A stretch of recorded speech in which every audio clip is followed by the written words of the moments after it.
I haven't even been to a Sonic in over 10 months since we sold the business.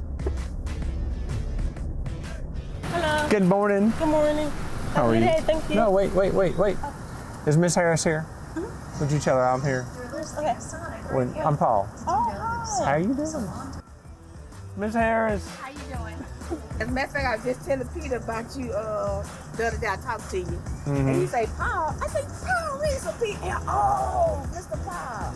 Yeah. That's what I told the young lady. I said, can you tell her I'm here? She said, who are you?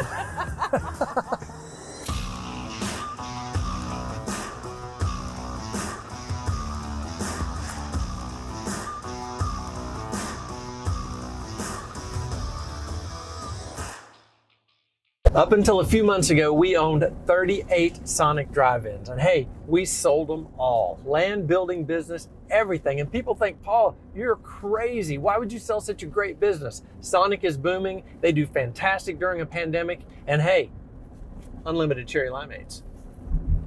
There's lots of speculation about why we sold. Did you get into some kind of trouble, Paul? Did Sonic put pressure on you guys to get out? Hey, conspiracy theories abound. But today I'm going to give you the 3 reasons why we really sold all the businesses. And be sure and stick around to the very end, because then I'm going to answer the question that everyone keeps asking me, Paul, what are you going to do next? What would you do if you were me? If you could retire at 54, would you travel the world? Would you start another business, start a nonprofit?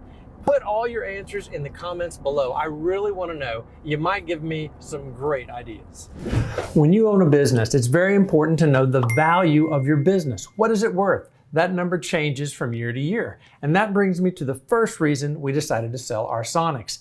The value went way up. So why did the value go way up? Well, in the past, the only people interested in buying a bunch of Sonics were people who already owned a bunch of Sonics, or someone who owned another QSR brand like Taco Bell or Pizza Hut, and they wanted to diversify and get into Sonic. But a few years ago, a whole new group of investors became very interested in getting into Sonic.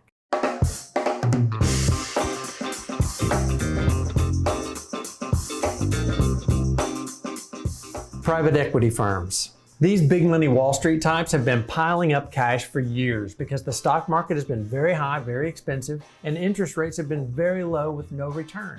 So they started looking for small to medium-sized businesses with long-term predictable cash flow. Well, hey, our business has decades of predictable and increasing cash flow.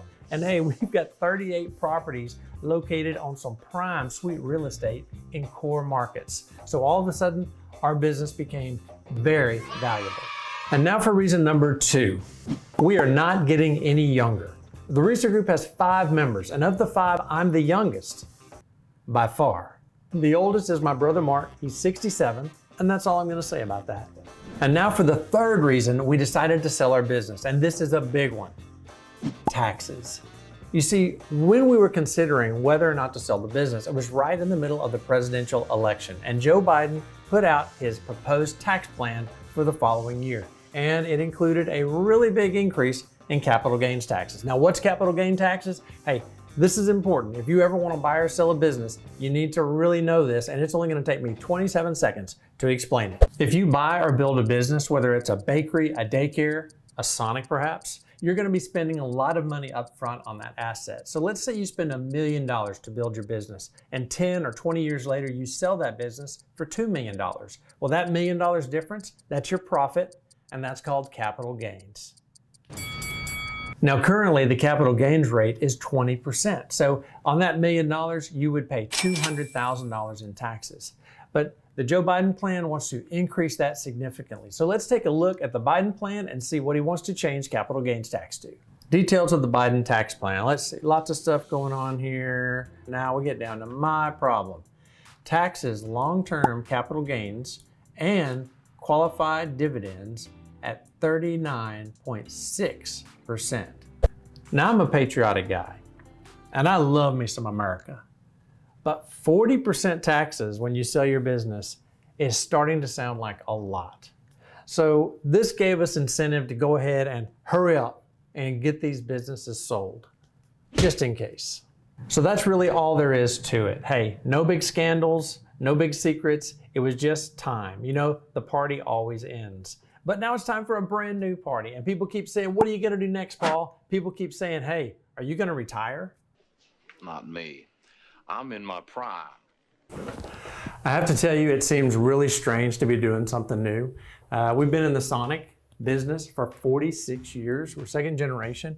And the people that we've worked with all this time feel like family. The managers and supervisors that work for us, when we had our goodbye dinner, there was a whole lot of crying going on, and it was tough. So do me a favor, please, if you live in our area, keep going to the Sonic. Take care of our people, because it is a tough time to be in the business right now, and they need your love and support, so I'd appreciate it. Speaking of love and support, I'm right here by a picture of my dad. There's old Merlin. He's pretty proud right now. He's pretty proud.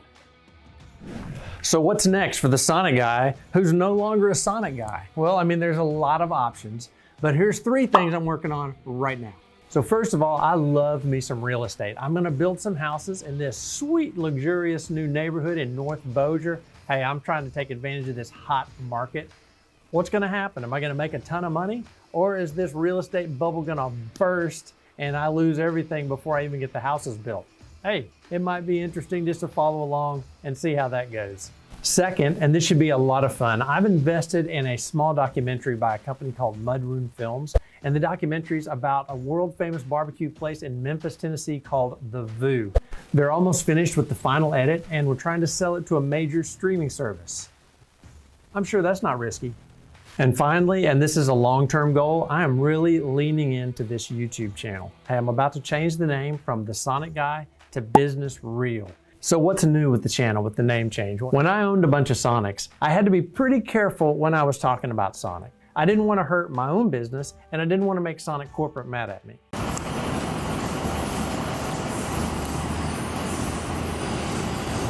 Look how overwhelmed we are.